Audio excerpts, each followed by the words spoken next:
All right, let's get her going. 1 week to go for the real Kyper Bourne show. We're live on Sportsnet 360, 590 The Fan in Toronto. Streaming always on Sportsnet Plus.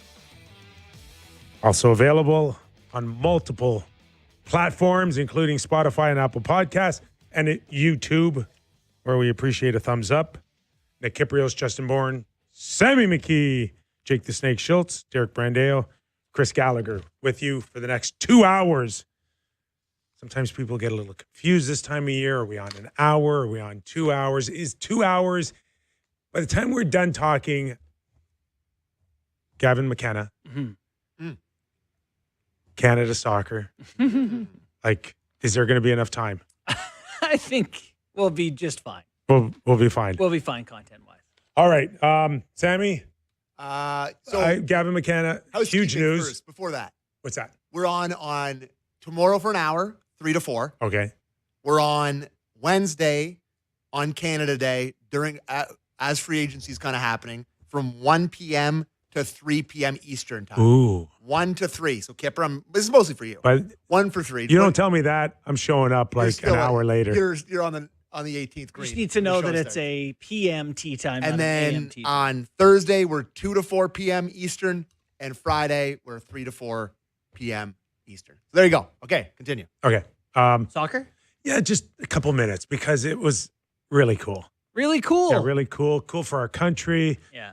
I will say this. A little skeptical, like a lot of people. World Cup coming to Canada, paying the hundreds of millions of dollars.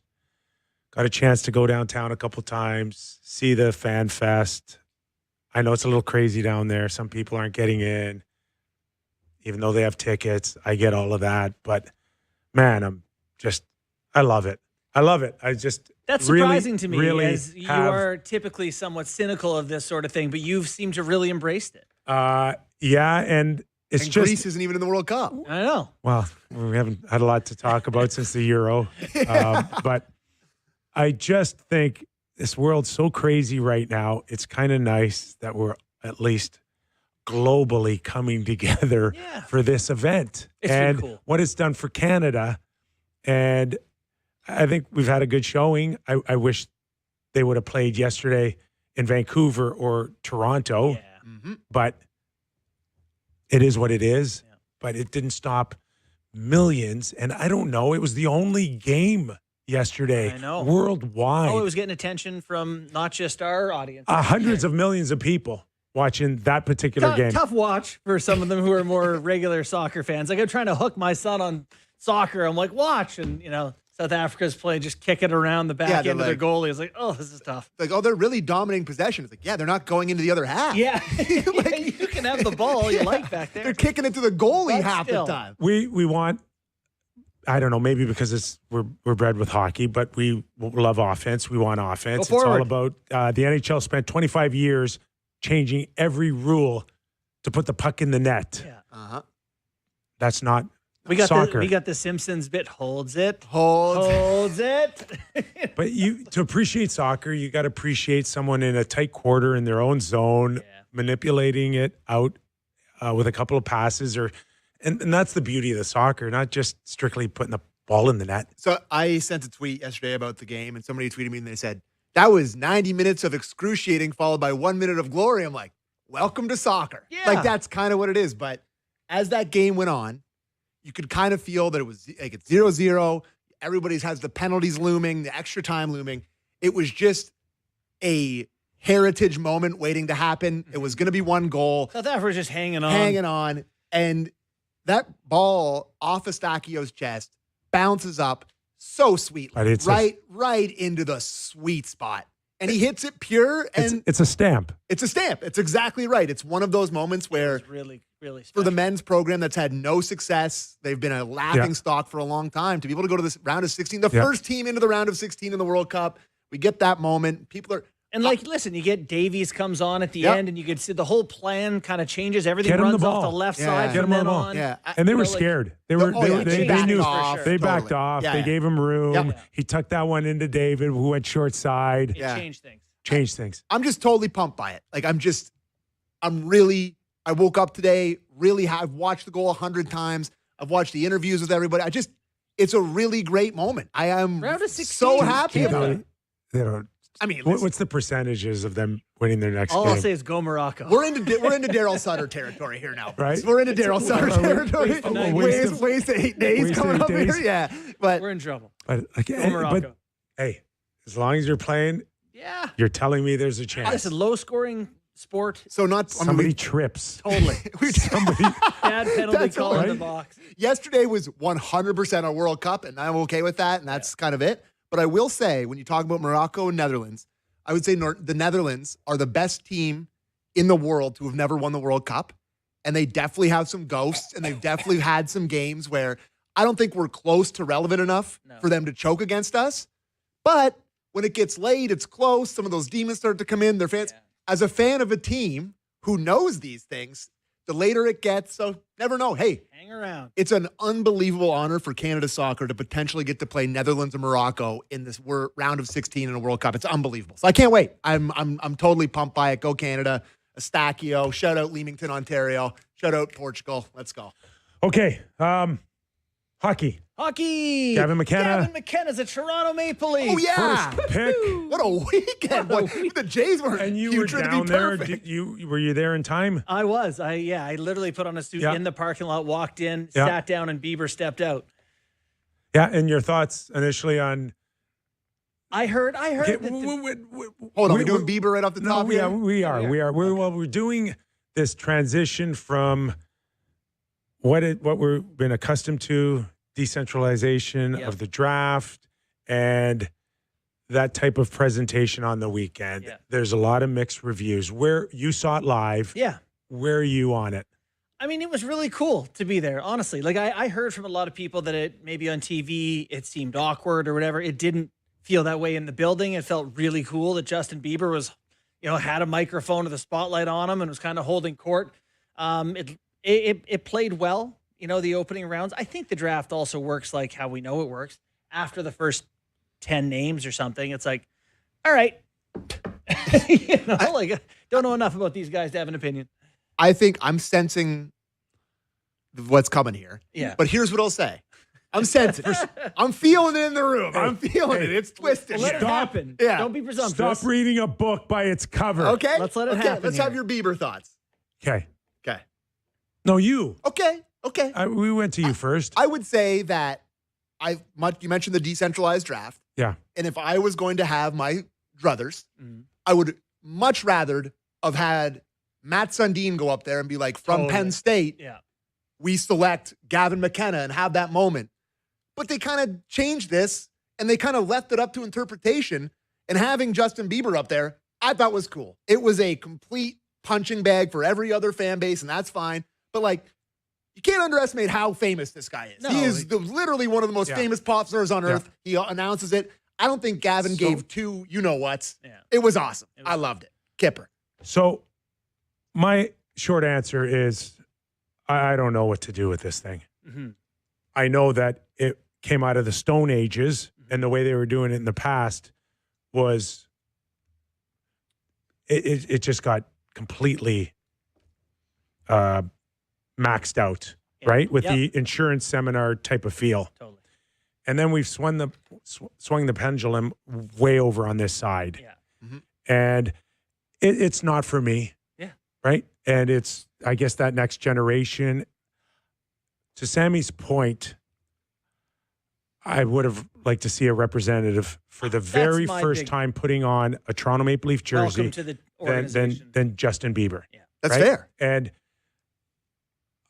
I don't want us to just bend to the knee of, we'll take whatever attention we can get.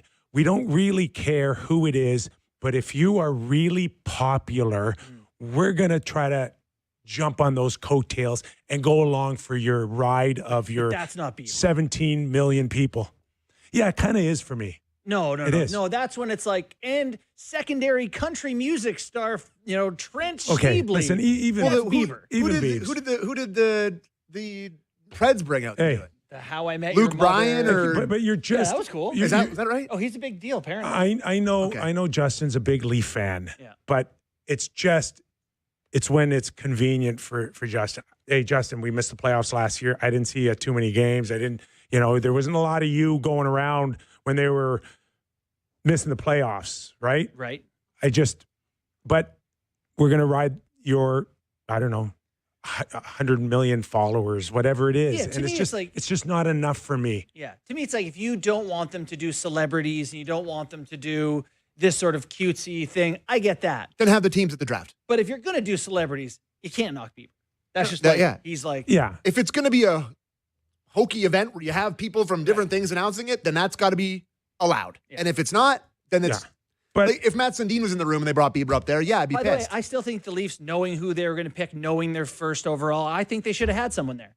Totally. They should have said, yeah, I know we all want to be in one place, but someone's got to be there. Matt and Justin Bieber would have been a lot more. Anyway, it wouldn't have made a difference to the kid's career or the Leafs. Anyways, we're all it is what it is. Yep. I think they're going to tweak a few things here still and work on it, I guess. And I don't know. There's some people that want it to go back to the way it was before.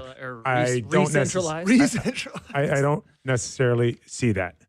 In the meantime, Gavin McKenna. Like, it was never a question. Never. Well, we didn't have any questions on this show. It only made sense that it was going to be Gavin. There are still plenty of people who, doubt the pick or whatever, but the Leafs picked him. I mean, I'm totally ecstatic. Yeah. I mean, I can't tell you how ecstatic I am about this. He had a great weekend. Gavin McKenna had a fantastic weekend. He handled it very professionally. Yes. He said all the right things. It's a good start. Nothing wrong there in terms of, and he is, to me, this is me just prejudging totally. I do hear a few things, but he is going to be that kid that there's a lot of stuff going around me, but I just want to play the game. Yeah. And he's got a little Sid in himself in there. I see little Connor McDavid, where it's just, this guy just wants to play the game, which is a really good thing. That's a good trait. It is. So I will say this, that my one worry from the Leaf perspective is that you don't overpush this guy. I get it. It was a horrific year last year. You want to capitalize on this. You're pushing out the Instagrams. You're pushing out the appearances to the Blue Jays or the soccer or, but there has to be a part of you that just don't over-promise on this kid coming into the league for the first time. Don't push him now to the point where you got the Sammys of the world and everybody believing that he's going to run shotgun with Austin and he's going to end up with 40 goals and 80 points. protect this kid a little bit here? You know, the only part of that I'm torn on is I felt like the core four, the new wave of Nylander, Marner, Matthews, I thought those guys were too protected. I was there with the Marlies when those guys couldn't play the third game in the American League when you play 3-3, but the rest of the team would, but they couldn't. And you couldn't do an interview because you're protecting them from whatever. It's like they need to learn that in this market they're going to have to do interviews and they're going to have to play in tough spots like the other kids. That part doesn't worry me, but what does is that it eventually leads to entitlement. Yeah. And that's where they went wrong with those kids. These guys, that entitlement came built in when you do that. The rest of the team has to play 3-3, but you don't. The rest of the team has to answer questions, but you don't. That to me was worse than saying, this is what it is. It depends how handle it. Yeah, it depends how it's presented, but I just if it's not a great start and people like are going, what happened or what's going on? Penn State where he's just not producing. He may take time. Will. Just may take time. And at the end of the day, it's a big ask to ride in shotgun with a 30-year-old man that's been trying this for 10, 11 years in Austin, and you coming out of your draft year and thinking that you got to go out there and you got to get Austin back to a 50 or 60 goal scorer. Can I present the other side of the case you're making here? Is that he's insulated with guys who are already punching bags. Like, I don't think that a lot of Leaf fans who are pumped about having Gavin McKenna, if the Leafs suck next year, are going to be blaming him. It's going to be Willie, who they've always punched. It's going to be Matthews. It's going to be potentially Morgan Riley. It's going to be John Tavares. Like, he has a layer of guys that are making the big bucks that are supposed to be the guy, and he can be more of a support guy to them. That's actually nice. I don't. I think that people are going to be excited about him, but I don't get the sense people are going to put all the pressure on him to start. Well, other fan like bases when Matthews showed up, it was like, okay, bring us to the promise. But you got to also watch him and look at his play and see how good it is. Like if he's coughing pucks up the middle, they're going to go after him. They are. He's not going to be insulated by anyone else if his play doesn't dictate. Who's going to go after him? Who are you saying they? Leaf fans? Leaf fans? Media? I disagree with that. I'm actually with Sammy. I completely disagree. He is going to be protected beyond by Leaf fans. That's if the protection first has to come from the coach and the manager, and you're right. They need to build in expectations. They gotta just manage the expectations. Sure.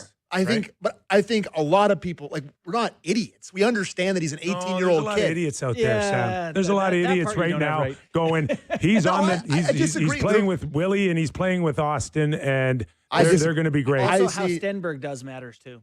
Right? I think that if you want to talk about who will do this, it's fans of opposing teams. It's fans of opposing teams that see Stenberg riding shotgun with McKenna, having a great year. With celebrating. I said McKenna. Yeah.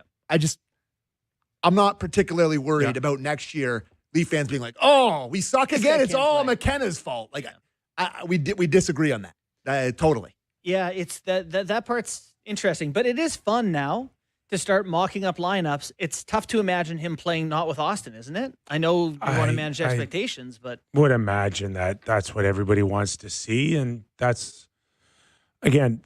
You got a training camp, you got a few exhibition games, you got some scrimmages. I think people are dying to see that skill level with Austin. And was that missing last year from Austin? Was a true playmaker?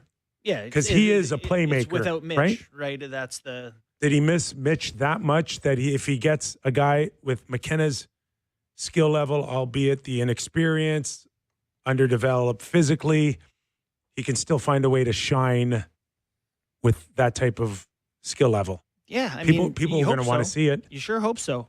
I mean, the concern with Matthews is separate from McKenna, right? Because I mean, he had Marner 2 years ago and still was not quite himself. So he's just. I think he's insulated by a lot of whipping boys. Yeah. And that the last guy that's going to get whipped is McKenna next year. What's really clear is they're now walking this line of older Matthews and Nylander, and Riley, if you want to include them, Tanev, those sort of guys, this older core, and then this younger Nyes, Cowan, McKenna, this sort of group. And they've got I don't know, like Two they seem timelines. that's right. They seem to be trying to win this year, but if it's not working out in the next year or two, you can see how they would transition to this next. Yeah. That's providing if you still have Nyes and Cowan. Well, that's right. Or you're going to try to move them. And the Leafs have been trying very hard to move Nyes. They had a 7th pick from Dallas for Nyes. Like, did you just stop? What do you mean? Well, if It was it was Robertson to Seattle, Yeah. 7th pick overall to Dallas. Dallas's 7th pick to Toronto. That would move Nyes down. Mm-hmm. Yeah. So I mean, but the way you phrase that is that they're trying to move Nyes. they have been trying to move Nyes, or at least pulling the value of him out for the whole world to see. And I don't know. I don't get the sense they'll stop. What do you make of this Werenski stuff? We had a pretty good conversation on Werenski last week before it snowballed. Mm-hmm. Yeah. And we did get things going. The last thing I told you is if they go get Werenski, I'd like to see what it would cost them, because I thought it would be a neat trick. It would be a neat trick. be a hell of a trick. You know, I've got an article up on Sportsnet today, and it's about the Leafs decor and the status of where it's at and where it's going. I ran through some different iterations, like if they started today, what it would look like, if they traded Nyes, if they got Werenski, if they, what all these different versions of it. The Werenski one's fascinating because they say, from what we hear, that they want bodies, not picks. It just, the Leafs can't do 2 bodies. They can't do Nyes and Cowan. They cannot. Yeah, they can. No, they can't. No, they can't, because then you don't have any forwards. Then you're literally your McKenna. You got to go. Yeah, you got to go. You got to go get creative, and you got to go find them. But your second line would have Michelli and Nick Robertson. Michelli got non-tendered while we were talking, so he's gone. He's gone. UFA. I like that. Yeah, I thought about that driving in. I'm fine with that. Glad Robertson got qualified. He needed to. Stetcher also extended since we've been talking, which I'm good on that. Thanks. 1 year, 1.5. Yeah, whatever. I don't even know. Bury that if you want. Troy's boys are back. I like Troy, but Nyes, I need someone bigger. Yeah, on the repair. I told you typically you want a number 1 center for a number 1 D, and I don't even know if Nyes, building around Nyes would be enough for Columbus. Well, the thing with Nyes is it's 5 years of value contract, very attractive, which is appealing. Very and attractive. Then you have to. I worked through it all, but you have to go. Okay, you get the Colorado first. You get another second rounder. Do you want this Koblar kid who's kind of taken off? Tinas Luke Koblar, Aktimov. What can you put together in the soup to make it appealing? Because it sounds like Werenski's named a few teams. Yeah. Dallas is probably one of them, and they can offer Thomas Harley. How do you beat that? And if you're Dallas, and multiple first picks, which Toronto doesn't have. No, hurts. they'll take 2029. That hurts. So can give you next year's late Colorado one and then a 2029. But do you think Werenski's for sure getting traded? Yes. When, I don't know. Okay. I told you, we are in the Brady Tkachuk scenario here all over again. I'm not signing with you. What do you want to do with that? And Columbus goes, oh God, I don't know. I don't know. That's what they're saying right now. Yeah. And that's it. If I'm a Blue Jackets fan, get your Nyes package out of here with Tinas Luke Koblar. I don't want to hear it. No, I don't want to hear it either. You don't? No, not from a Leaf perspective. From a Columbus Blue Jacket fan. If I'm a Blue Jacket fan, I'm like, it's not getting it done for me. He's 28 and just won the Norris Trophy. Okay. You know, it's like he is the best defenseman. He is a game changer. Group of 5 that are the best. When he's out there, like, there's a very good chance 80% of the game will be dictated by him. There aren't many guys that can do that. He is one of them. We don't know what the list of teams is. Dallas is clearly a tough one to contend with, but I think we're underselling how valuable Nyes is. I think I understand. Do I think they're going to get Werenski for I really don't. But I do think that if you're looking for players back and you're looking to not stink or whatever for Columbus, we can't just slough it off like he's not an attractive asset. Give me a winger right now off the top of your head that you would trade Werenski for straight up. A winger. Marian Hossa in his prime. No. Kucherov? Mitch Marner? Those two? I get what you're doing. Yeah. I'm just thinking of good wingers. Kucherov. Well, the idea is not that there's one for one. There's not. Yeah. Yeah. So what you're telling me is there's no chance that it's happening. I don't. Listen. Even Mitch. It depends what you need. Mm-hmm. But those, like I said, one position plays almost 30 minutes a game, and the other one plays 20. It's very rare. You want to talk about a position of Sidney, Crosby, McDavid, Austin in his prime. That's what you look for. One pace maker, who sets the pace of play over another one that can do it at the forward position. So you've just stated Columbus's viewpoint on that perfectly. The problem, Columbus, is you've come to my store to sell. We're Pawn Stars here, and you've come to redeem your Zach Werenski. Unfortunately, you've named 4 teams. Best I could do. Best I could do is Matthew Dice. You've got Dallas, Toronto, Florida, Vegas, whatever the teams are. Those 2 teams don't have room for you, don't have the assets. They've made big deals. So you're talking to 2 of us now. This guy's not going to play for your hockey team, so you have to move him. We've got this, they've got that. Which package do you like better? It may not be a fair package for Columbus, and that's why it sucks for Columbus. But that's my only hope for Toronto is that if you're going to move them, it's us or them. What do you like? You also... Would you trade David Pastrnak for... You also have... No, I wouldn't. For Werenski? I wouldn't. Okay. You love pasta, too. I do love pasta. Cole Caulfield? Cole Caulfield. I'm looking at the top. Close. I'm looking at the top not even scoring close. wingers. Not even close. No. Okay. No, I'll take Werenski's 28 minutes. Okay. Back there. Okay. They also do have a little bit of a cushion of 2 years. Mm-hmm. So you can be like Ottawa. Ottawa had a lot of issues behind the scenes with Brady. Sounds like this Brady thing was needed to happen. A lot of issues. For other reasons, too. Yes. People just were okay with him. I don't know. This has been tweeted 1,000 times, but how many players came out and said, we're going to miss our captain? How many of them came out? Jake Sanderson. One American One. born That's what player. I saw. Okay. And how many, wasn't there a thing that his teammates knew for years that he didn't plan on re-signing there? Did you want to quickly mention Carlo before we go to break to get to Luke? We need Riley too. Yes. Look, I did skim through your article. Yeah. You were, which I agreed with. That I think they moved too quickly on Carlo. Totally. I'm not sure everyone was all excited. Hey, this guy had to go. Okay, well, you're trying to win next year, I'm told. So who's better that's going to play third pair? To me, he was miscast. He was hurt. He was playing the top pair defense last year for the Leafs was Riley Carlo. That's not where he's supposed to be. If he's your third pair PK guy playing 17 minutes, I think you're pretty good. Now it's going to be Stetcher or Andre. I have a bit of a different take to Carlo.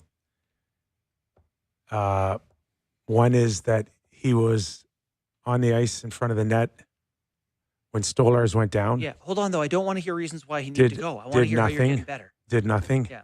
And he was also on the ice when the captain went down. Yeah. And nothing was done. And you think Andre would have kicked the crap out of Rat. And Troy Stetcher. Just don't want that. I know. He doesn't play with Jam. Yeah. I in the article I have a list of reasons why there were reasons to move on from him, but they got 2/3 who doesn't. You're trying to win. That doesn't help you. I would have waited. I would have used him to come out of the gate. Yes. And those 2/3. Let him redeem some value. If we get off to a decent start, that pick, those 2 picks are getting only better. You get the deadline if Carlo has a pretty good 40, 50 games for you. Yes. And you feel like it's time to move on. He's making 3-4. He's still 6'5" and 29 years old and kills penalties. Yes. Sammy Zuber is driving him. Like I can't think of a. But how you better? Because it's June 29th. Like you can be better. I don't know. I just thought he was. I agree that if they do something, I'm okay with it. But they just re-signed Troy Stetcher.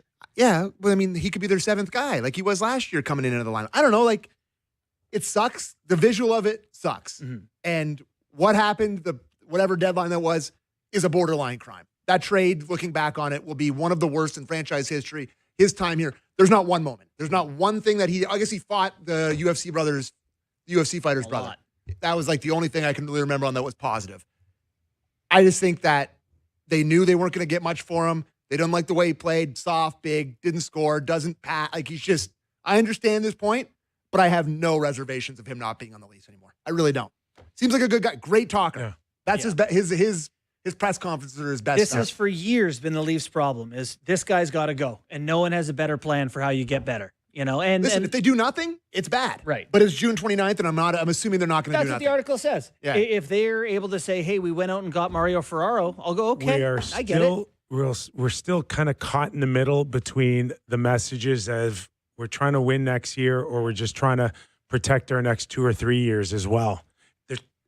They're trying to walk do the both. line. They're trying to do both. They want to win next year because they don't Yes. have their first. Yeah. But just in case they don't want to burn it all down. They drafted 10 guys this year. That's awesome, right? We've been saying forever they got no assets. Maybe one of these 2 third-rounders they got becomes a player for I them. know. Like every other team. You know what? Says the same thing. Totally. You know what I hate? Better than having no picks, though, no prospect. The thing I don't know where it was that I read it. Maybe it was Athletic. I forget. But the Leafs got A+ draft rank. I'm like, That never works out. oh, give me the D. Like, give me the D+ one. Give me the F. I don't know. Like, Everybody loves their draft. yeah, but it's 32 teams Everyone liked the Leafs draft. love their draft. I know. Yeah. I know. But And I have no idea. I know Gavin McKenna is nobody probably knows. going to be And we probably won't know for 3 years. Yeah. But I think a lot of times we've sat here and said, what can they trade?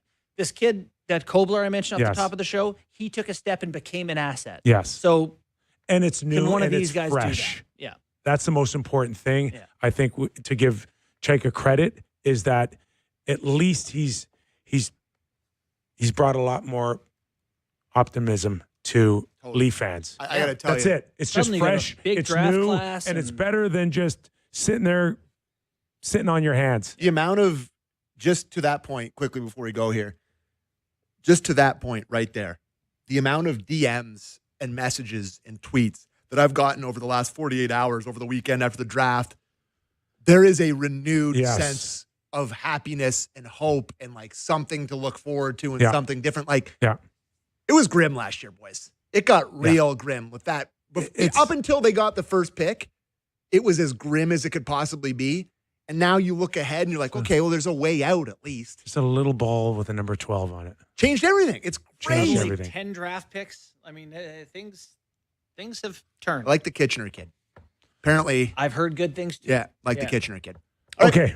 We'll take a quick break, or you got to do anything? No, we got to hit the brakes so we can get to Luke. Luke Boy. Fox, Been a Leaf, while. and NHL writer for Sportsnet.ca will join us next. And then Elliotte Friedman, top of the hour. Mm-hmm.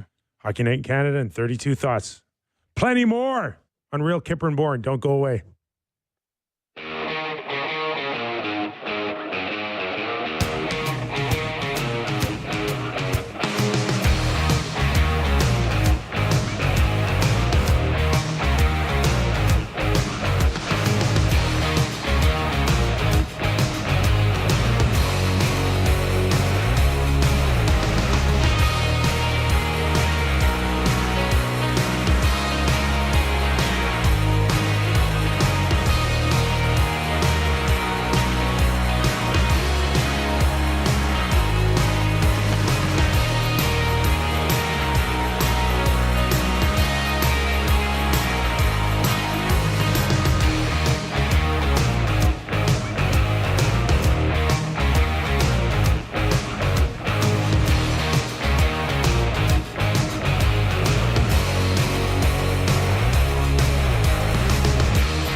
Welcome back to the program. Nick Kypreos, Justin Bourne, Sam McKee. Before we get to Luke, maybe he's waiting, not sure. Just wanted to mention while we were talking, the Florida Panthers traded the rights of AJ Greer to the Anaheim Ducks for Radko Gudas' rights. Oglethorpe? I think that Are they just going to beat the crap out of they got Garnet everybody next Hathaway year? over the weekend. What is the plan there? How much penalty killing You know are they going to do? You know what the plan is? Pain. This is easily the most butcher shop team I've ever seen assembled. Yeah, they are. They're going to be playing with. Never seen anything like this. They're going to be playing with In this era. tire irons. Like they're not even going to have sticks. I think that's a terrible trade or move for Florida. I think AJ Greer was a great depth guy, tough. And Gudas was pretty bad. Yeah, he's kind Didn't of want to pay him, I guess. Yeah, to me, What did, Gudas is at the end of his Greer, usefulness. I don't know what he's going to sign. I like We'll Greer. get another Anaheim, yeah. $15, $20 million in Anaheim. Oh, you think he'll Oh, get that kind of deal for eh? 5 or 6 years? Yeah. Kind of like what Mallenstein got Yes. with Buffalo. Yeah. I think that's a good comparable, Sammy. Okay. Okay, let's welcome him in, Luke Fox, who's been very busy throughout the Stanley Cup playoffs and, of course, the draft. Welcome him in, Sportsnet.ca's very own. Luke, how are you? Tired? Are we making you work on a day you should be resting? But there's light at the end of the tunnel. There is. July 2nd. Yeah. Big day. We're going to get into the thoughts of Werenski and the Maple Leafs, like probably half a dozen other markets are doing the same thing. But before that, just your overall feel. We just spoke moments ago about just the vibe changing from down and out at the end of last season to what we're looking at today, and just that transition period and your overall thoughts on it. It's unbelievable, Nick. I was playing shinny late last night, and naturally it's in Toronto, so a bunch of the guys are Leaf fans, and the mood has just switched. Everyone's on the McKenna bandwagon. There's cautious optimism about Darren Radish, but they're excited that they got a high-profile defenseman who can blast it from the point. And then you listen to the draft experts, and they're all pretty thrilled, giving an A+ to the work that Chaika and his scouts did at the draft. It's been a long time since they got 10 picks. So they're restocking the cupboards while simultaneously adding some intriguing pieces for next year. And plus, he's firmly in the mix when you're talking about a trade for Werenski or, some of the bigger free agents that are still out there like Patrick Kane and Sergei Bobrovsky. I mean, these guys have their warts, to be sure, but the Leafs feel like a player again. And having no first rounder in 27 or 28, the course of action is clear. They have to go for it. Those 2 years are the final 2 years that we know for sure that Matthews is under contract with them. So it feels like there's a plan. And I felt like we went through a year and a half where we weren't sure what the plan is. At least now, Leaf Nation knows what the plan is. And with that has come incredible optimism. And it felt like a celebration in Buffalo Friday night, to be sure. Luke, one of the things that you do for us on the website is keep track of potential UFAs and who's out there. This is notoriously somewhat of a thin class, but given the Leafs' needs aren't necessarily at the top of the group, are there some names out there that you like for the Leafs or you could see them targeting heading into free agency?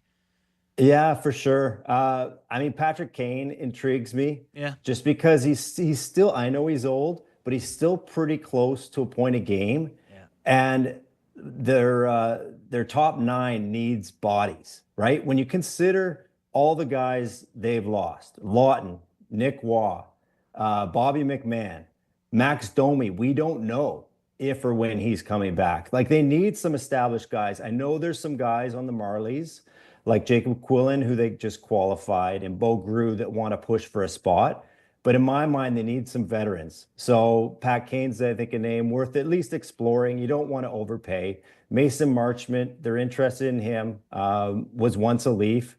And then I wonder about even a guy like Ilya Mikheyev, another former Leaf. He's fast. Like, one thing when in talking to Chaika and Hiller, they're really prioritizing speed. Mm-hmm. They want guys that can skate. Mikheyev can skate. Maybe he can help kill a penalty or two. Shouldn't be overly expensive. And then we just found out they re-upped one of their own pending UFAs in Troy Stetcher, and I like that move for them as well. Yeah. Depth move for sure. 6th, 7th defenseman. Stetcher's right there. Anyways, the talk of Werenski. How strong was it in Buffalo? How many legs did it grow linking him to the Toronto Maple Leafs? We've talked about it last week as well. I don't know if they have the assets to do it. Do you? Well, it sounds like you're not going to outbid Dallas if they dangle Thomas Harley. Mm-hmm. To me, that's the guy that probably takes it. But I think you started this, Nick, with Werenski on your trade board. But I think also people have been eyeing this date 2 years out and circling the agent Judd Moldaver, the fact that he's got Austin Matthews, he's got Zach Werenski, he's also got some guy in Edmonton who's due a new contract in 2 years. And so you got multiple fan bases kind of dreaming of maybe a super team down the road. But I love the fact that Werenski is open to Toronto, especially in the wake of what, Ottawa just went through with Brady and what Vancouver just went through with Quinn Hughes, of these high-profile American stars wanting out of Canada. I love the idea that a guy who just won a gold medal for Team USA is at least interested in landing north of the border. In order to make it work, it's hard to see anyone but Matt Nyes. I mean, could Easton Cowan plus Danford plus Colorado's first get it done? I don't know. I think if you're Waddell, you love the fact that Nyes is under contract for so long because everyone seems to be asking out of Columbus. But if you get a guy like Nyes, you have cost certainty, you have him locked up for a while, and then you got to go plus. But if Dallas is serious about offering Thomas Harley, how I feel about top pair defensemen is a lot, I think of them a lot higher than top 6 wingers for sure. You're watching and listening to Luke Fox, NHL writer for Sportsnet.ca. So at the end of the season, Austin Matthews, very uncommitted. I believe the term he used was, I don't know about the future. I can't predict the future. And now there's talk of Werenski. And I'm wondering, don't we need to know for sure if Austin's staying before we even entertain the thought of Werenski coming up here? And would you like to see that reassurance from Austin if the Leafs are going to make this commitment? What's the sense of bringing Werenski in if they both leave in 2 years? Because you're going for it in those 2 years. And it's desperation, and there's risk to it for sure. But when has Toronto had a player like Zach Werenski? Have they ever had a D a Norris winner? Yeah. Like that? Borja, I guess. Borja? Tim Horton? How far back Brian are we Leach? going here? Best 20 games ever, Brian Leach. Yeah. But, I mean, two runs at it. I mean, this is what Minnesota did. Right, Nick? There was no guarantee that Quinn's going to and there still isn't. I mean, it's trending that way. The owner's coming out so much of my future. But when they made that deal, that all they knew was they were just getting 2 years. They didn't know there was an extension in place for sure. Mm-hmm. Is there risk involved? For sure. I just, I got to echo what Waddell said. These types of assets come on the market so rarely. And then how often do they come on the market and they're willing to go to Toronto in their prime? And you also get a year, and then if he's not going to re-up, then he's not going to re-up, and you can trade him again. You could, yeah. Yeah. It is, I get your point that it's no guarantees with any of this stuff. So do you think he's not worth the risk, Nick? Or you want Austin to say, I'm in for the long haul? He's 28 years old. Austin still, as long as he's healthy, could be another 5 or 6 years. I'm going to bring you Werenski up here, Austin. It's not for you to tell me in 12 months you want out. I need you to look me in the eye and you tell me you're prepared now to retire a Toronto Maple Leafs. That's what I need to hear. I don't need you pulling a Dylan Larkin on me. I'm sorry, but I got 10 years. I got to protect this organization. Isn't Austin going to say, well, just let me know that Werenski's going to be here and I'm in? Like he's going to want some assurance that way too, I would imagine. Yeah, and Well, that way I everybody's on the same page. I think three things have happened that should at least warm Austin to the idea of sticking around. A coach that wants to play more high-paced possession, no more dump and chase. Jim Hiller's going to play Austin Matthews hockey, it sounds like. Radish, blast from the point. I think the PKs are going to have to respect that. That should free up a few more looks for Austin on the power play. And then McKenna, a real facilitator. I don't know how good he's going to be in his rookie year, but he's a real facilitator. Those are three things that have happened in a very short time that should warm Austin Matthews. Absolutely. They're busy right now. We're in this sort of like gray period between the draft and free agency, the Brandon Carlo trade we talked about on our show here. I'm not 100% sold on it until I see what else they want to do. Do you think that there's many more deals yet to come for this Leafs team? I know that they wanted to do quite a few things, but how much action should we expect over the next few days? Yeah, I think there's going to be more. I think they need at least, in my mind, 2 NHL ready forwards. And Michelli's not back. Is that right? And Michelli, yeah, they're not qualifying him. He wanted to come back. They did qualify Robertson, which was a smart move. He was cheaper than Michelli. Michelli was, I think, 4.1 or something. His qualifying offer, it was a tough call. So yeah, he'll turn UFA. So that's another body out. So they need some NHL ready forwards. So I would expect, some modest signings on that front on Canada Day. And then I think the Morgan Rielly thing's still a question mark. And, I think Nyes is in play for a blockbuster, like a Werenski type of deal. But they're in it, right? Like they are not on the sidelines. Chayka is involved, and he's already accomplished some of the things on his checklist. And where do you see the goaltending? Sammy, you got anything for me? Yeah. Where do you see Bobrovsky in all of this? You think there's a legit shot that he turns in his palm tree for traffic on the 401? I think it's possible. I think that him and Stolarz had an excellent working relationship. That relationship would be a little bit different at this stage. He's going to turn 38, Nick, in September. And then you got the two Marlies guys, Hildeby and Akhtiamov, pushing from behind him. I don't love it, to be honest, because it's going to be expensive, and I don't know if that's how you want to spend your cap dollars. His numbers were atrocious last year. He's getting a little bit older. I would be a little bit wary of making that deal, but the smoke around it is real. All right. Good. All right, Luke. Go back to sleep. All right.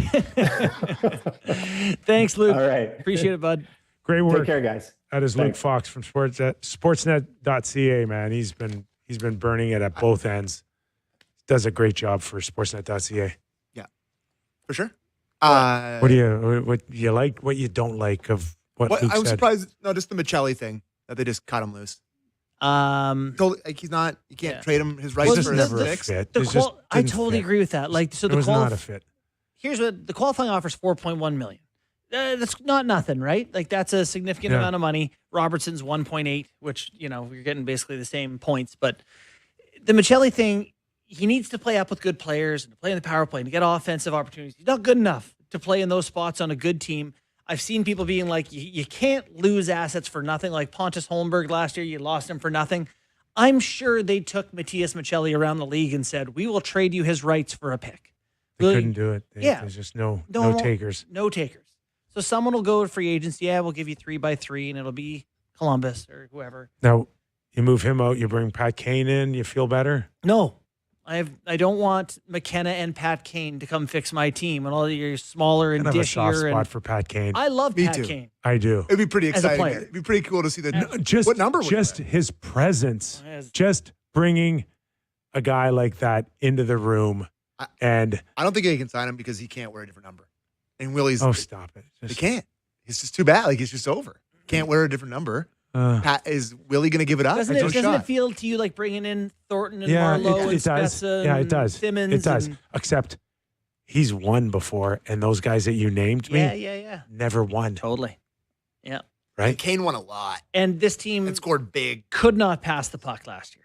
The Leafs passed the puck 0%. It went to Matthews and he shot it. It went to Robertson and he shot it. It went to anyone was near the puck. They just shot. McMahon just shot it. They love Phil the Myers fire. shot it. It's just, hey, fellas. How about a couple of one-touches They had around all the top? guys who would fire it, and then Dolmy just head-high saucers to everybody. From behind the net, blind neck high sauce. Someone will shoot it. Yeah. Anyway. Yeah, I listen, it's not what I'm hoping for. I was hoping for Beck Mallenstein and AJ Greer, to fill out the depth lineup. I wasn't hoping for small, old skill. Full respect to the career, but where is it at? Yeah, no, it's fair. Yeah. It is fair. Someone texted me, hey, McDavid has the same agent as Matthews and Werenski, eh? 2 years from now? There's a lot going on behind the scenes. A lot. If you want to talk Care about to discuss before 2:52 p.m. Eastern? With one agent, there's a lot of talk. What kind of talk, Mr. Kypreos? Like, what are our options in the next how do year we or 2 keep years? cap space open just in case? Yeah. Don't hope and drive a man insane. It's the hope that kills him. Don't even go there with Connor right now. I won't go there. Okay, don't go with Connor because Connor's he's focused on getting out of the gate and winning with Babcock. Babcock. You said Babcock? His name is Badcop. Mike Badcop from now on is That's probably going to be a tongue Good twister cop, to bad cop. welcome back into the league after Only 7 bad years. cop. Badcop. Welcome to Edmonton. Yes, that's his focus right now. Is to prove that is what was a smart signing. That's his focus. And then what's his next focus? Figure it out later. Yeah, figure it out. A house on the bridle path? Is that his next focus? I'm not even the chief goer there. I don't do it that often. Just once in a while. Once in a while, you dip your toe in Yeah, that pool. just dip it in. The temperature's Everybody. still red hot. Yeah, still hot. Good. I'm Everybody good. can fantasize on that one with their respective clubs. The depth D that are out there at UFA, that's the one place that does intrigue me. There's some big boys, eh? Logan Stanley, Alexiak, Yeah. Vinny Desharnais. Surprised that John Gabranson. Carlson, right? His His rights rights got being traded to Carolina. Yeah, so he'll have to decide. And What do you give him, 2x10? Doesn't feel like a Carolina game. sounds like it. Yeah, I mean, listen, they've wanted good players. Good I players know, haven't but wanted just them. think of their decoy. I Might don't have know. to fill some holes. Ooh, Chatfield, maybe. What, move him? Yeah. Go get him. Is he Go get available? him. Not yet, Okay. but you got to keep an eye on that one. Okay, I will. My Well, eyes are wide open. We'll discuss further in the next hour when we welcome in Elliotte Friedman, our very own. Back after these words.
Let's get her going. It's the National Hour on the Real Kyper and Bourne Show. We are live on Sportsnet. Sportsnet 650 in Vancouver, 960 in Calgary. Streaming always on Sportsnet Plus. Also available Spotify, Apple Podcasts, and YouTube, where we always appreciate a thumbs up from our wonderful chat. Elliotte Friedman will join us in a few minutes. This hour of Real Kyper and Bourne brought to you by Bet365. Nick Kypreos, Justin Bourne, Sammy McKee. All right. Tons to get into. Mm-hmm. Where do you think we should go with Elliotte first? Because he has been all over so much in the past week. I'm sure his head is spinning as much as anyone's right now. How about the guy who won the Norris? Where he went to, where he watched the Canada game. Oh, no? You start there? No, not so much. I think he slept through it. I saw him tweet. Never in doubt with a Canada flag, so. Also, Brazil just scored in the 96th minute. Yeah, what a tournament. Steve Yzerman, general manager of the Detroit Red Wings, spoke for the first time publicly on Dylan Larkin. Did you get a chance to hear it? I read it. Yeah. I didn't get a chance to hear it. Yeah. I don't know if we're finding out if we have that. I'd like to hear it. Sammy, do we have it?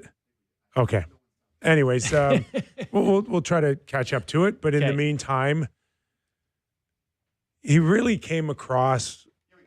Okay, let's have a listen. Steve Yzerman.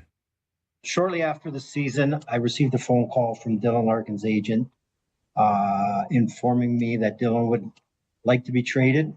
A week or so after that, Dylan's agent followed up with a short list of teams that Dylan would consider waiving his no trade to go to. So having said that, Dylan has 5 years remaining on his contract.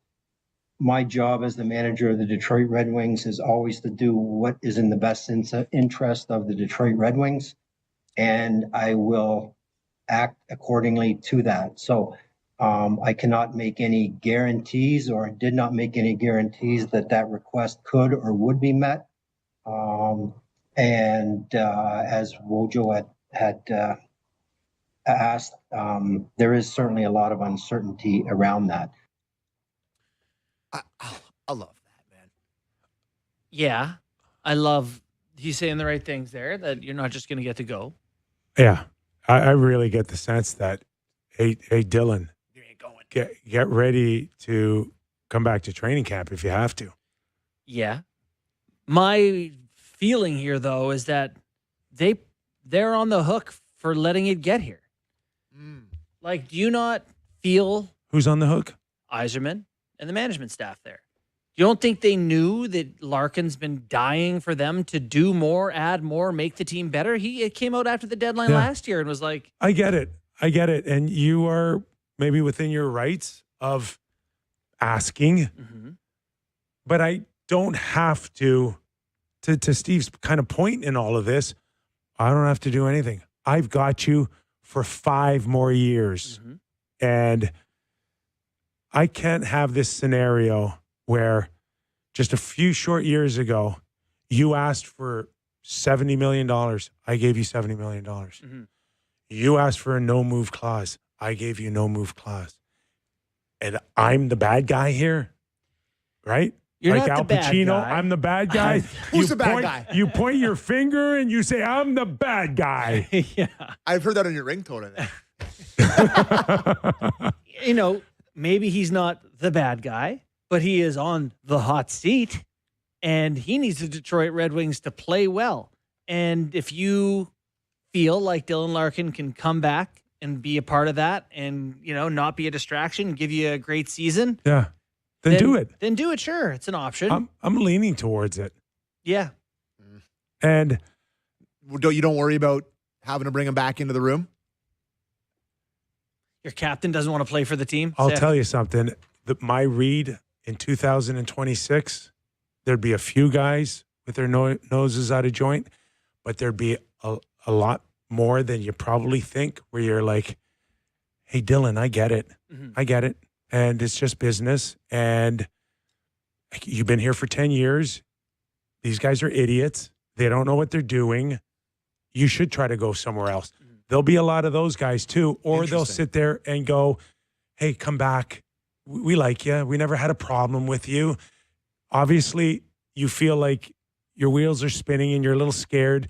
You're going to go through your whole career and never get a chance to win the Stanley Cup, but we'll welcome you back. I don't think it's that big of a deal. Interesting. I'm curious to see how much of Surprised a by big of that. a deal it is. Like if he, of all these guys we've talked about, he's the only one that it sounds like has openly asked to be traded.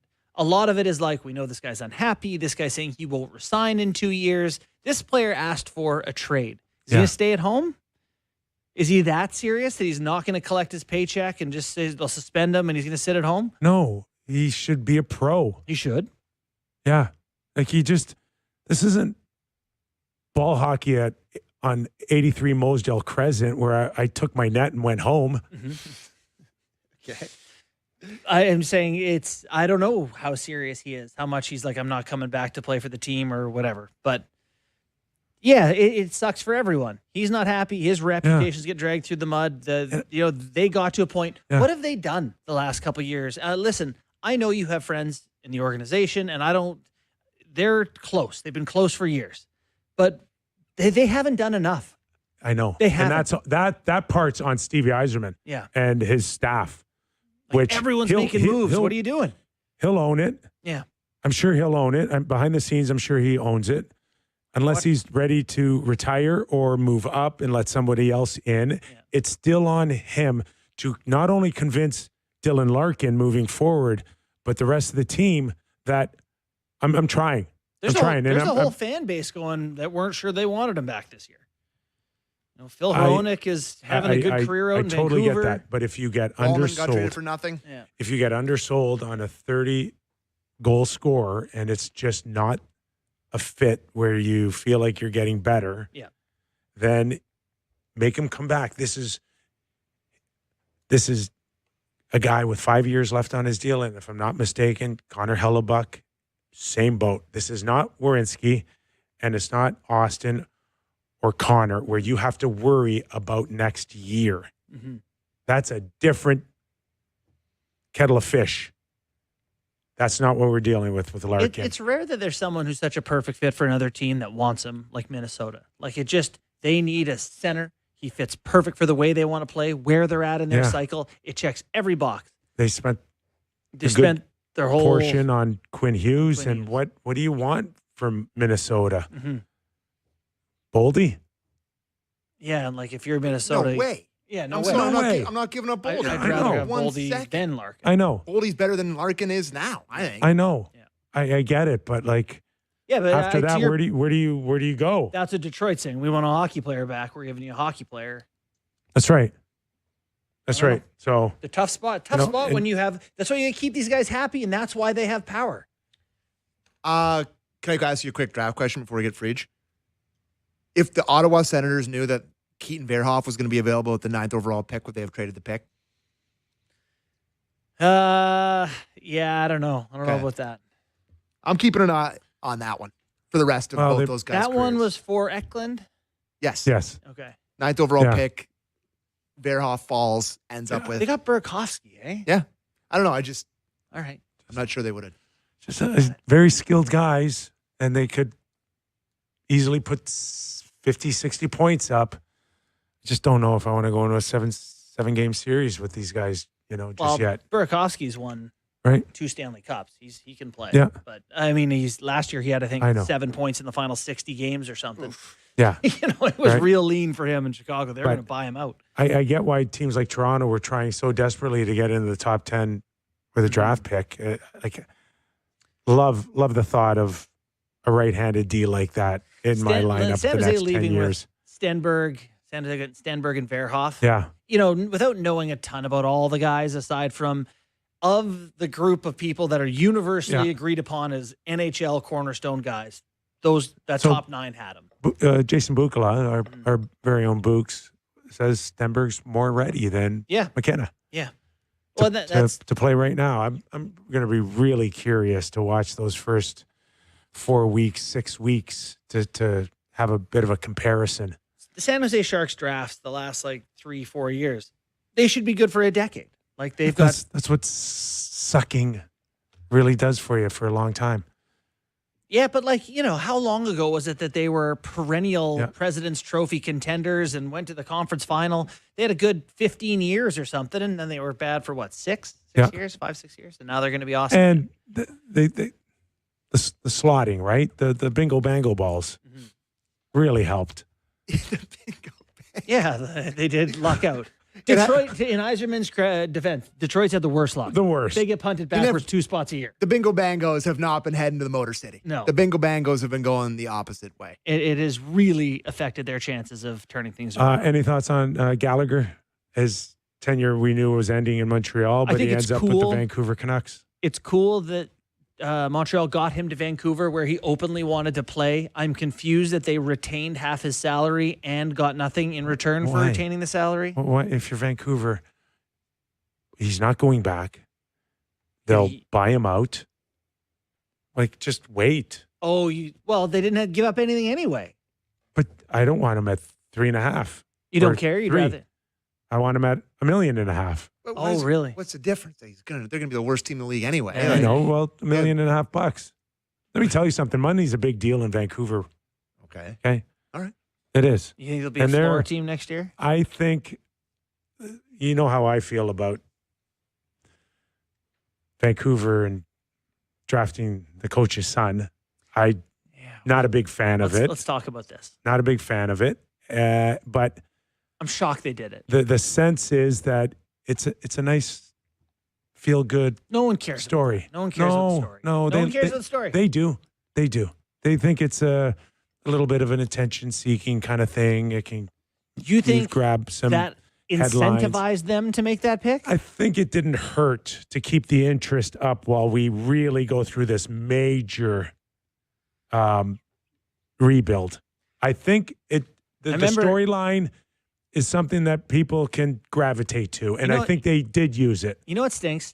I had the chance to go to Montreal's camp, and I went to the Islanders camp because my dad had been there, and I was like, all right, that's cool. That's part of the reason I got the attention. Be like, yeah, do the Islanders thing, and maybe I'll get a leg up. And now I regret it because it's like, yeah, you probably went there. It was like a favor to your dad or something. Yeah. It's like I should have just gone to Montreal. Yeah. I feel that way for Joe Iginla, who got signed by Calgary. I'm not sure that he prefers that it would have been Calgary, and I feel that way for Malhotra because people don't look at it and go, cool story. They go, not quite legit.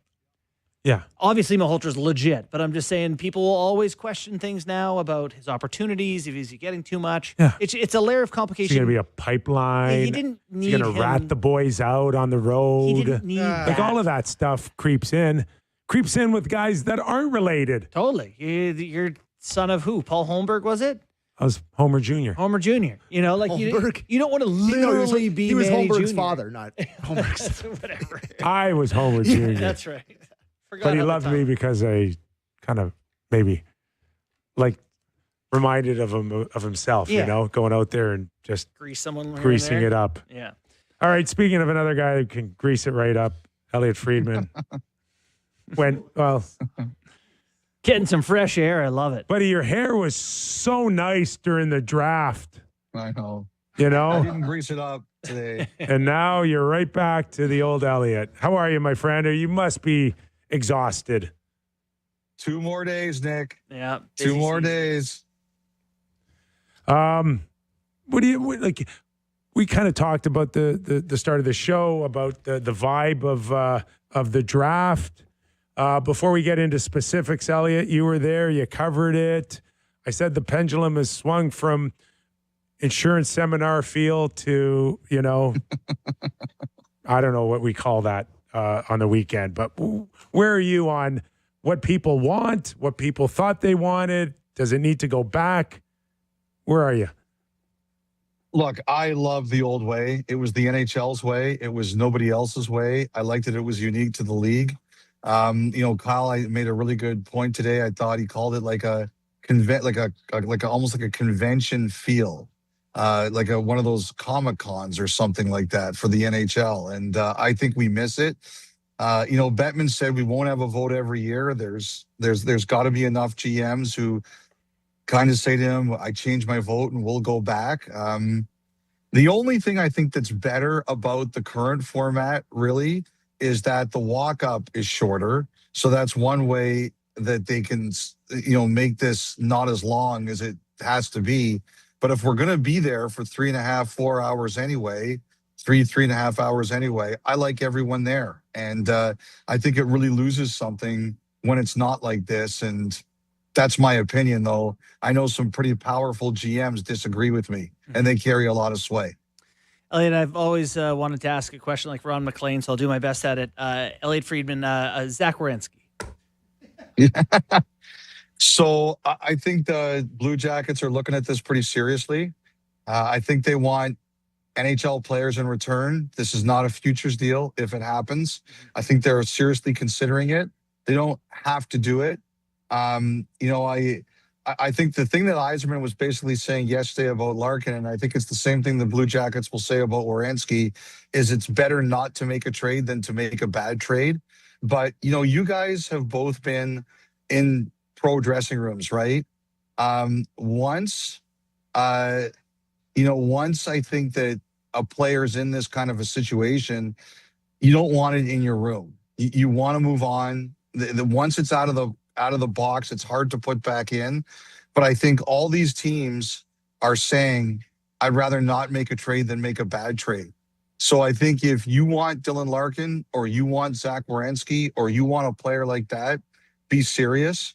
And I think there'll be traction to it. I don't think Columbus likes that they're in this position, but I do think they have to be pragmatic and look at where they are. I believe that what Werenski has told them is, if you have a trade you like, bring it to me, and I'll decide how I feel about the destination. Right. But I think Columbus knows he wants a team that can win in the next couple of years.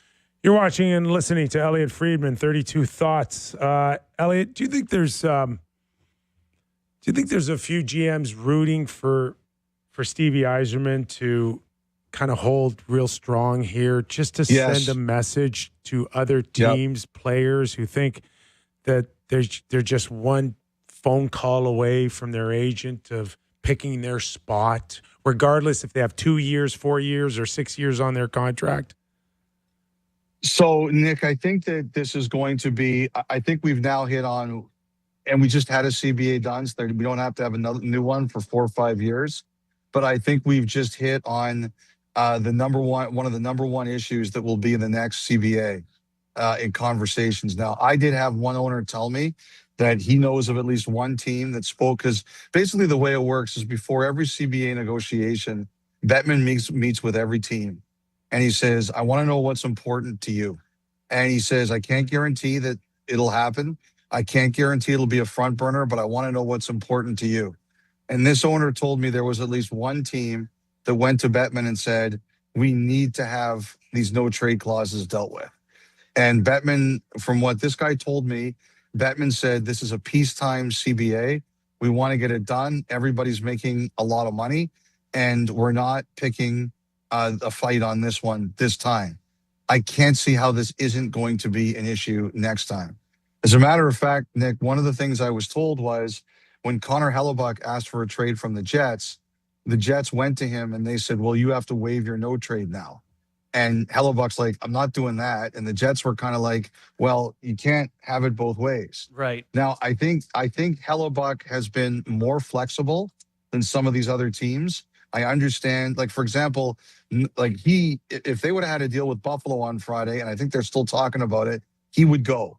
I don't know too many other people who are saying they'd go to Buffalo right now, but I've been told that Hellebuyck would waive for them if they can get a deal done. I think he's been more flexible. But I do think that this is, one of the things that we're going to have talk about. Like, maybe you get to still have a no trade clause or a no move clause, but I think you're going to see teams fight back for, if players ask for a trade, well, there's got to be consequences to that. Do they have to pay signing bonus money back? I can't ever see that happening, but I'm just throwing stuff out there. But one of the things I'm wondering about, Nick, and Justin, is do we get a situation where teams fight to say, if you have a no trade clause and you ask for one, there must be something in writing about how much more flexible you have to be. Now, all of this is a negotiation, and who knows where we go between then and now, but I do think it's going to be a thing. Now, the one thing I would like to say, guys, is I heard people say, well, Steve Staios should have held harder with Keith Tkachuk or Brady Tkachuk. I think that's easier said than done. That was about a day away from getting out. Mm-hmm. If that had gotten out, I think it's easy for other people to say, oh, you should have held on. When you're in that seat and your market's going bananas, it's hard sometimes to do it. But Yzerman's a bit unique, and I don't say that in any negative way. I do think there are teams hoping that he takes a hard line here, although I do think in the end, Larkin will get dealt. That's great stuff, Friedge. Interesting. We did our Leafs hour prior to this, but they seem like they're being pretty active, right? Like they're trying to remake their defense. One of the names that we're not sure about is Morgan Rielly and where that stands, and then Matthew Knies' name comes up quite a bit too. Well, I think with Rielly, the what I take from Chaika's comments last week is that he's not throwing in a huge sweetener to move Rielly. He will move Rielly, but if you think, excuse me, but if you think he's going to pay like an exorbitant sweetener to move Rielly, I got the sense he wasn't going to do that. I just think with Knies, it's pretty simple. He's got a high bar, Justin, a really high bar, and if you hit it, he'll look at it. If you don't, he won't. I think it's that simple. You know, he's going to be here unless somebody hits a home run to get him. Just speaking of sweeteners, does Edmonton need one for Nurse? You know, I have to say this with Nurse, I think there's legit interest in Nurse. But I think that one of the issues is, so I said on the pod today that Pittsburgh asked Edmonton to take money back, and people, I could have explained it better. People took that as the Oilers were going to have to eat some of his salary. I don't necessarily think that was the case. I think it meant they would have had to take a contract back. And I think in a lot of these deals, the whole point of Edmonton moving Nurse is maybe A, it's just time, and B, they need to free up some room. So I think there's a limit in what they're willing to do to take back or eat. So I think that with Philly, either they've got to take Ristolainen plus, or Philly has to find another route for Ristolainen. And so far, I think they've been underwhelmed with what they've heard from there. Right. Boston, similar. They would have to take something back, or Boston would have to find a third party. I do believe that the Oilers would like Nurse to consider some more teams. I know Anaheim's been mentioned a lot. I think San Jose is another one. Like you just have to look at the roster. They got a lot of space on the blue line. You know, they've added some. They signed Kesselring and they added him, but they still have space. I just don't know if Nurse wants to go west. And you know, it's interesting. I was having a conversation with an agent about this morning that, you know, the Oilers have 3 teams and they want more. He said that if he was representing Nurse, he would want to know that none of those teams could do it before he would agree to open it up to more teams. So I just don't know where this is going to go here, Nick. Right. This has been a crazy time. Like, I just don't remember a summer where there's been this many big names that have been available via trade, and I don't know necessarily what you attribute that to outside of the Olympics or the flat cap, and the cap has moved up. I can't make sense of it necessarily, but I'll just give you another couple names. Like Trocheck's name is still out there as someone available, and Jason Robertson is still not signed. Well, I think there's a few things. Number one, Justin, I think the cap is very legit. I definitely think we're heading into a new era of players being willing to stand up for themselves. Mm-hmm. You know, at the draft, I was talking to a father just in the crowd. Like he was there with his son, and we were talking about it. And he just said, like, if you look at the young generation now, he said, like, my son who's 14, he's more of a musician. He's not an athlete. So I don't live in the sports circles as much at the youth level. But he says, like, now at the youth level, if your son or daughter, whatever they compete in, they don't like where they are, they just go somewhere else. Oh, it's brutal. Or the incentives, like this young generation now, and you look at what's happening in the NCAA in sports like football, every year there's, you know, teams like 60 players are leaving a team going somewhere else. It's gross. Yeah. So I think that what we're seeing is that generation has grown up, and that's the way it is now. And so I think that's a factor. But also, guys, you know what I think one of the real things is? This might be the worst free agency ever. You know, Alex Tuck is signed. Boyle is signed. So, like, those were some of our, you know, John Carlson. Have a great show, by the way. He might not even make it till. Do you think Carlson will sign with Carolina? I don't know. It's not like if he's asking for 2 times 10, and I heard Anaheim, the number I heard with Anaheim was nine-ish. But like, it's not in Carolina's I'm not saying Carolina wouldn't do it, but it's not in their history to do that. So we'll see. But I think a lot of people thought he would end up in Tampa, to be honest. But there's just not a lot out there. So if you want to change your team, guys, you got to make trades. And I think that's why you're hearing so many names. Trocheck, I heard the Rangers' price is still extremely high, if not higher than it was at the deadline. It was high then. I kind of wondered if they would keep him now because they just gave Dorofeyev $77 million. And I think if you want him to succeed, you need a Trocheck-like player. I just don't know if it's already gone too far that you can't come back. And when it comes to Robertson, I don't know what to make of this one yet. I think he wants to be a Dallas Star first and foremost, but I think he wants it at his price, which is probably around 14. And I don't think Dallas is inclined to do that. Is it 14 anywhere else, or is it 14 in Dallas? Like they're at 12. They would have loved to have matched him with Rantanen and then call it a day. True. But Yep. Can 12 and a half, can 12.75, even 13 get it done? Because 13 is like 15 and a half in a lot of other cities. 100%. I'm like, this is doable for Dallas. Dallas cannot lose him for $1 million or less. I generally agree with you. I think he's a really important player for them. But that's why I think Dallas is in the middle of a lot of this other stuff, right? Like, I think they're in on Werenski, and I'm not convinced that Larkin wouldn't play there. So I think Dallas right now is exploring all their options. Like honestly, Nick, I thought 12.5, would that get it done?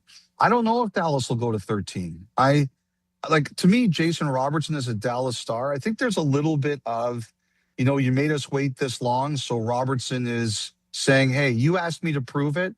I proved it. I think there's a little bit of that. I think that's real. But I think there's a limit to what Dallas will do. Last one for me, last player, just making you rattle off these guys. If I were running a team, the guy I want is Kirill Marchenko. Can I get Kirill Marchenko? Poor Columbus. I mean, they've been like a point out of playoffs for years. They've been building this thing. The second Werenski says he wants out, it feels like, they're going to have to go back to a rebuild or what? Well, like I said, they're going after NHL players. Like they really thought with Nichushkin, they were going to be a better team. Yeah. They were hoping that players would hear, we got Nichushkin. And by the way, there was a lot of interest in Nichushkin, I heard. And I think Colorado was very happy to send him to the Eastern Conference. And I don't think he had any issue with ending up in Columbus. I think Columbus still wants to try to win to be good. I don't think they're interested in making a futures deal. I just heard on the weekend, Justin, that they were prepared to sit tight on Marchenko. But I'll say this, I think there's a ton of interest in him. Like, he's one of those guys a lot of us haven't watched very closely, but you ask around the league and people think he's a hell of a player. He's so good. Montreal, Seattle, those are definitely two, but I think there's more. And I know everybody talks about Werenski because he's the sexier name, but Columbus will do just as well for Marchenko if they decide to move that. I think it goes back to what you said before about Yzerman. I think Columbus is in a little bit of this, you know what? Like, we're being bullied into something here we don't want to do and don't like that we have to do.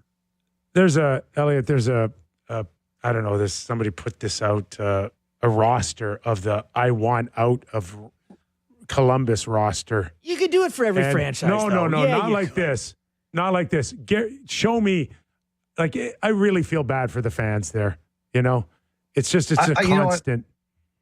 I do too, and I think that I love their fans. Like, I'll tell you one story I heard on the weekend, Nick, from Mark Schwag, who's one of their reporters there.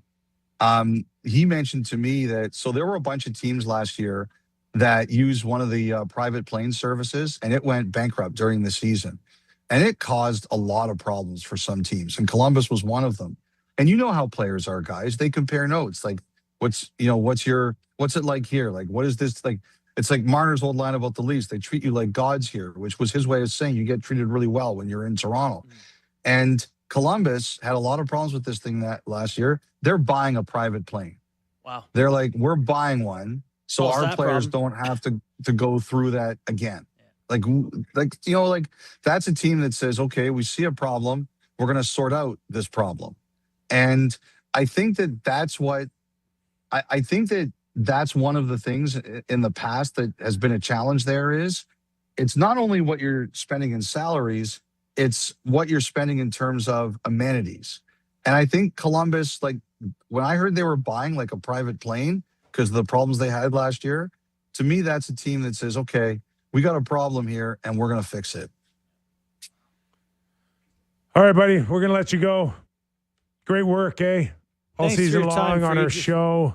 We're out of school on Friday, so just sign our yearbook and we'll see you in September. Guys, you've earned your summer. You guys, You too, pal. 2 hours every day and a high intensity 2 hours. You All guys right. had a great year. We All stir of it you. up for you to put the fires out, my friend. Have a good one. From year to year, Justin, the arsonist. We're Yes, back, that's- baby, the You're arsonist. one of them. That is care. the one, See you, the pal. only, Elliotte Friedman. 32 thoughts. That's a great hit. Tough showing. Really good. Tell me about Really this good. player. Tell me about that player. He called Zach Columbus. Werenski. Over to you.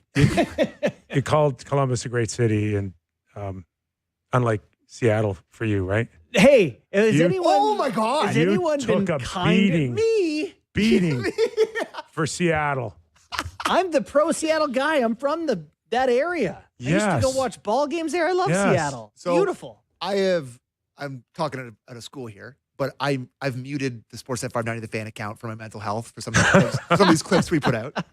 I'll go on there and retweet stuff. Yeah. I didn't see any of it, and then I saw you reply to it with like With my your- own tweet being and then pro I went, Seattle. and then I saw it. I was like, oh my God. It's still happening. People in It's- Seattle are mad about Well- you saying that it's such a dangerous crime scene. Apocalyptic hellhole that you called it. Chernobyl. I'm just repeating some of the stuff that I heard from some of the people that live it. Yes. That there's a pocket there that's a little tough, but yeah, it's gorgeous. They got the needle and everything. Well, obviously the views and all that, it's beautiful. It's a nice part of the world. Yeah. But yeah, like I got people saying Yeah. what you're hearing too. So that's Yeah. why we said what we said. But I don't think it's why they're not getting players, by the way. I said that in my tweet. They're not getting players because they stink. They stink. Stink, stink, stink. yeah.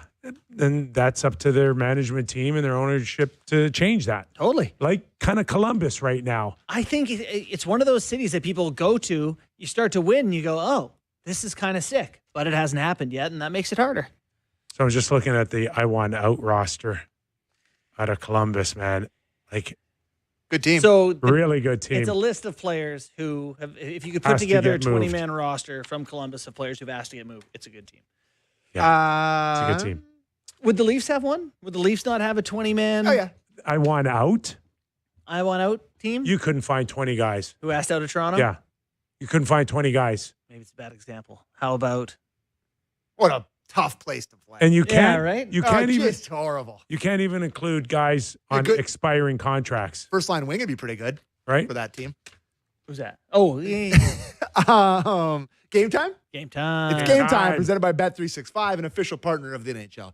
Must be 19 plus. Ontario only. Please play responsibly. So I was looking at some of the futures, what you guys were talking to Friedge for the NHL. The Stanley Cup favorites are Colorado, Carolina. Colorado, Florida. Florida is the favorite, plus 700.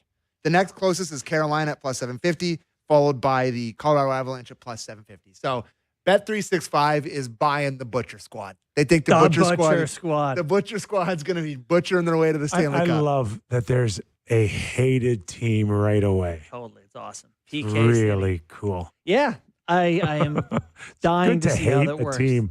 And You're going to get a lot of people who are like, I'm just not going to show up tonight. The Philly flu. Like, in I'm telling you, 2026. Gavin's first game, get a view from up top. I, Just don't, the knees flying around out there. it does change my perception of like, hey, the Leafs kind of need someone, A couple rude guys. you know? Mason Like, Marchment. that's not it. Not that they don't need Marchman. Marchman's good. He can play for them, whatever. But I mean, like, they need, what's his name that just signed in Carolina for 2 years? Delorier, Matthew Olivier. Bring up Someone that. who can play, who can. But everybody wants one of those guys. I and know. They cannot find them. I know. Hard to find. You want to trade Um, for Anybody- Trent Fredericks' contract? Did anybody get drafted that looks remotely like that? No. Oh, I don't know. Well, That the you know Leafs of? got that, the kid, he's not going to go up there and fight those guys, but that Sims, a pain in the, I the told rear you end. that last Yeah, year. Yeah. But But he was They unbelievable. they in the didn't run. even use him up until the very end. he could not get in. And I don't know if it had to do more with, I don't know, the rosters, balancing rosters in the American Hockey League, something I never had to deal with. He's got the face. But hey, when we're talking about like third pair D, like, does it need to be Eric Goodbranson? Does it need to be someone like that who's like, hey, don't do that, man? Like having Luke Shen here, that one playoff run was nice. Glory. Can you get the glory year? Someone who's at least going to say, hey, could you stop hurting our guys? Or he's going to do something? Yeah. I didn't think you needed that guy in this era. You might. So the last thing I'll bring up here, most points in the regular season matchup, Bet365 has Brady versus Matthew. Matthew is a big favorite, minus 270 to have more points than his brother. What am I not understanding? They have the matchup between those two brothers on Bet365. Brady and Matthew on the same team? Yeah, who will have more points in the end of the season. Okay. Yeah. I see. Okay. And Matthew Tkachuk is a big favorite at minus 270. Brady at That's plus the guy 200. he's had 100-point season. Yeah, but he's also hurt a lot. And Brady's going to, I don't know. Brady's going to have 200 PIMs next year. Yeah, he's going to have a lot. He's not going to be able to get He's many going to points come in 'cause and he's try gonna to be make an impression. And Anyways, that was Game Time presented by Bet365, an official partner of the NHL, must 19 plus. Ontario only. Please play responsibly. And as a reminder, this hour of Real Kyper and Bourne is brought to you by Bet365. Okay, still plenty more to go around the National Hockey League, including a big signing by the New York Rangers. Do we think Dorofeyev is worth the money or not? We'll get into that and more when we return to Real Kyper and Bourne.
Welcome back in studio.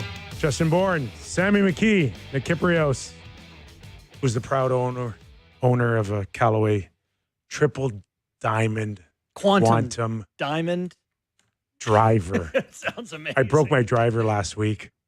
I cried. You did. Yeah, you think I'm not sensitive. I know. I cried.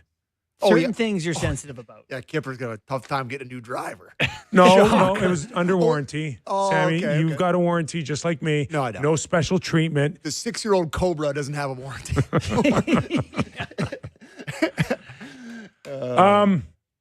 Is it the new norm now that like you don't have to be an all-star to make $11 million a year now? Who are you talking about? Dorofeyev, who is a good scorer. Correct me if I'm wrong. Now, back-to-back 30-goal scorers. I get that.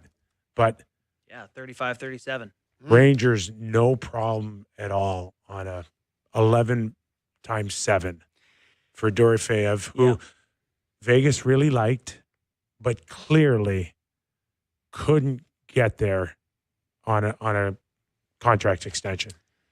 Yeah, I mean, some guys have a nose for the net. Some guys have a great shot. Dorofeyev can shoot it into the net. There's one of the things he does. He's 25 years old. That's great. I don't feel like he's a dominating presence or a driver of the action. That said, you still need someone to put it in. It just does ask the question about what the Rangers are building, what their timeline is. Like last year, I don't know where they finished. I could look this up pretty easy, but pretty close to bottom. Pretty close to the bottom. Yeah, they picked 5th overall, so very close. And you know, they're not. I just don't know where it's going. It doesn't seem to fit into any sort of plan that I can make sense of. Right? Like they got Zibanejad and Miller, who are older. Are they going to contend next year with those guys? Would you rather have Alex Tuch at 10-5 or Pavel Dorofeyev at 11? You know what? I think I Dorofeyev's take so much Tuch. younger. Yeah, like I prefer the player too. Well, but yeah, you're right. What's the difference? 4 years? 5. 5? Dorofeyev's 5 and Tuch's at least 30. So, yeah, But that's a fair question. I don't hate the contract because scores there's such a premium on scoring. Although, It's just if you're Robertson, you there's love some teams that feel like Oh, my God. it's a Canada South Africa game for them. They need scoring. Just they need get finishers. Davies in. We need someone who's a threat. Draw some people to one side of the field. Yes. And yeah, so you know, for Dorofeyev, I guess if you're the Rangers, you're saying even if we don't win currently, we can move off as Zibanejad, Miller, and then he's still not that old. But for them to get 2 first-round picks for him, right? That's what the cost was. 2 first-round picks this year and next. You had alluded to the fact over the playoffs that they weren't the biggest Pavel Dorofeyev fans in Vegas. Yeah, and like you had implied that. And even They only have one They had Rangers some person. challenges with even him. Torts was like, He was stunk better at the the whole end. time. He was better towards the end. Yeah. But they also had the option of Hurdle too, right? Thomas Hurdle. And the Rangers prefer Dorofeyev. No, I don't know if they were like pick one. I'm not suggesting that, Okay. but that was your other option to free some room up was Hurdle, but Hurdle's a lot cheaper right now, isn't he? What's he got left on his deal? I don't know. I'm currently looking up the Are you? exact Dorofeyev deal, and I'm too deep in the weeds to jump out now. Okay. But yeah, I don't think he makes a ton. I'm What's looking at it right now. 8 point something, right? Hurdle makes 6.7. For how many more years? No, he's in the middle of an 8-year, $65 million contract with an annual average value of 8.137. There you go. But he's got it's 6.75 against the cap. So, So there but must have been retention. From there's- San Oh, Jose. okay. there's the choice. Do we keep this guy and pay him 10 or 11 million bucks, or do we keep this guy and Yeah, they a fraction of the they like cost? being big. Yes. This is their time now, right? They're kind of in that window. But that is an interesting choice for Vegas because it could all age out at the same time if Hurdle has some kind of fall off. Where do you think they are on Rasmus Anderson? Deal done? That name hasn't desk? been spoken of. But 0. he's a clean UFA in 2 days. Yeah. There's no noise around him, which means You like him in the playoffs, boys? no. I thought he struggled Yeah, me too. towards the end. Big ask of him, right? Like, what was he eating for minutes there? He was playing 24 Yeah. a night. Yeah. Granted, He's a overtime, pro. 21-42 in the regular season. Who's to know how banged up they were? That Hannafin, like he might have been playing at 50 or 60%. Yeah, he wasn't able to be an impact player. They were just the wheels were falling off on that team. What do you think Anderson's going to get? He's 29. He's obviously a huge dude. Yeah, Well, I think 6'1", 202. I thought he was bigger than that. 8.5, I think would be fair. Darren Radish money? They're different players for sure, but Minute Muncher plays against the top lines. And he's got some physicality to him, right? Oh yeah, Like he's got draw some at edge. you.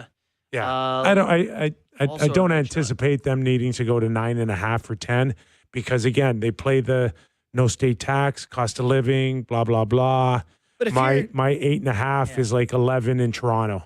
like, on what planet though, if it were you, would you on June 29th say, "Yeah, I'll sign today," as opposed to just I'll talk to you on Thursday. Let me just hear what everyone else has to say. I'll still sign with you, but I think you got to go back to when they traded from Calgary, and he it's doesn't like owe him anything. no, but the tendency is would you sign this contract? Right. And so if it to is, get traded there, I think there's something in the drawer to answer your question. Well, then I think pull it out. You're allowed to now. There's no. yeah, I don't know why. Maybe it's a. I see your point that it's I like think you get there's to. some previous I think commitment. if you announce it after July 1st, then you get to play it into an extension of 10% past the cap. I mean, I don't know if there's any implications some on reason why they're waiting and waiting it out. Maybe there's cap benefits to waiting, but I cannot believe it's not their style to trade for Erasmus Anderson and then just let him go. No, it's certainly not. I'm sure he's going to sign. What do you say? Can you still do 8 years? I think until July 1st, you can still do 8-year contracts. Do 8 years times July 1st, you 9. can't. Right. So before that, you can. 70 million somehow. Should mention Mason McTavish got traded to the Blues. Yes, McTavish to the Blues. Not sure about this for the Blues. They have 4 first-rounders, and they used And they two two to get him. Yeah. It's kind of a fair bet. I think he's still 23 years old. He's scored over 20 goals in the league already, but not, notoriously sort of slower feet. Just strange that Joel Quenneville just couldn't find a place for him as a go-to guy, but they've got some big signings coming up. Anaheim does. Yeah. Yeah. I'm just And trying to see where he fits in. what's he at now? 7? 7'5", I think. In That's that just 6'5"? it's just a nice, easy way to clean that up so you can go spend your 11s and 12 millions now 7 on your range. Yeah, right on the your dot. big boys. The Blues aren't bad. The Blues are interesting because If I had the assets, I'd put a sign on a restricted free agent on Leo Carlson. That's the guy I would attack. if you, like a Offer sheet. offer sheet on Yes. Carlson? Oh, Yes. my God. Oh yeah. And What I'd number are they go. not matching? He's Sorry, What number are they not matching? I'll go 17. Yeah. Yeah, but I'll go 18. they'll But, match it. but that's fine. But that's what competitive competitive. sports Yeah. are. Yeah, It's yeah. like, Yeah. okay, well, Yeah. now your cap situation's Yeah. harder. That's know? fair. He's very close to being talked about as one of the But best guys in the he's league. Totally. he's Barkov-ish for me. Totally. I think he's more dynamic than Yeah. Barkov. I know Yeah. Barkov is very defensively two-way responsible Yeah. guy, but But Carlson's that's a guy you build around. yeah. And I'd be really nervous if I'm Anaheim right now Mhm. that could be coming. I would love to see that. Well, let this league start to do these sorts of things. Although it also takes some stones to sign that deal, right? To go back to your team and be like, hey, signed with Anaheim. So I'd love to stay with you guys, but I did sign with them, just so you know. Like, Oh, you mean that's- with Anaheim? Yeah. I went to the Blues. They offered Yeah. me 18 million. I said sure. Yeah. But I'll play with you guys too, I guess. tough to come back to your team. Like, doesn't that look? Joe Sakic did it. Listen, Sebastian Aho did it. Sebastian Aho did it. people do it, but it is Just business. Yeah. It is. It's no one's frowning upon it. Yeah. It's like, good on you. You found a way to get your money, and I tip my hat off to you. Anaheim has some. They're an interesting team to watch, and they just lost Trouba. They're going to lose Trouba, right? And Carlson. They're going They to lose traded John for- Carlson. Like, those are two big defenders. For who them. had They lost surgery Zellweger that's- just got traded. Who they lost to surgery? Ryan. Oh, is that right? Terry Troy Ryan. Ryan? No, Ryan? Troy Not Ryan. Terry Ryan. Yeah, Terry's Terry? Terry's our TV star. Terry. Sorry. Troy Terry's his name. Oh, I love Terry Ryan. Shout Okay. out Yeah, Terry. he's our TV star. Yeah. He's the man. So yeah, 'cause- he had I don't know if it was rotator cuff, or he had something, hip maybe. Hip, So he'll be out a bit? maybe hip Because surgery. all of a sudden their D is like Lacombe, Mintyukov, Hellison. Like they lost a couple notable names. I'm curious to see how active they are in free agency. Werenski. Ooh, is that right? Yeah, they got bodies. They got- Werenski. So not So gonna be do you Carlson, buy not do you gonna buy be that Gauthier. Lewinsky would just Seneca? has no problem Seneca? coming to Toronto? I do buy it. All this talk about Canada and U.S. and Toronto's different. how they It's a- want to listen, not come, and it's Toronto- like multicultural. now all of a sudden he I'm, wants to come. We're in the national hour, so I'm going to be a good boy. No, let's I'll hear be a it. good boy. It's different. It's different. It is. Okay, Oh, listen, it's not Ottawa. It's not. I'm done with that. That's the only one I'm going to throw under the bus because I like all the other teams. But it's not Ottawa. It's not Winnipeg. okay. It's different. It is. Like people can get mad at us and say it's not, but it's different. It's the I think Leafs. if you're a player deciding on the place to say play it, it The is. Leafs. It's the Leafs. Wow. It's not that it's the Leafs. Toronto's a different city then. Well, it is kind of that it's the Leafs too. Like, I mean, San Jose's draft. Did we do this already? kinda. I just think, not. Did they win the Stanley Cup in 3 years with this draft? It's tough to argue that they're going to have the cornerstone pieces. They're going to have the dudes. How you fill it in from there is fascinating. You know what's so funny? This is the perfect thing, actually, because it's easy to tear a team down. Everyone gets so much credit during the teardown. Oh, Arizona's stockpiling all the assets. Utah has all the assets. Then they go out and they're like, we want JJ Peterka. Take Josh Doan and Kesselring.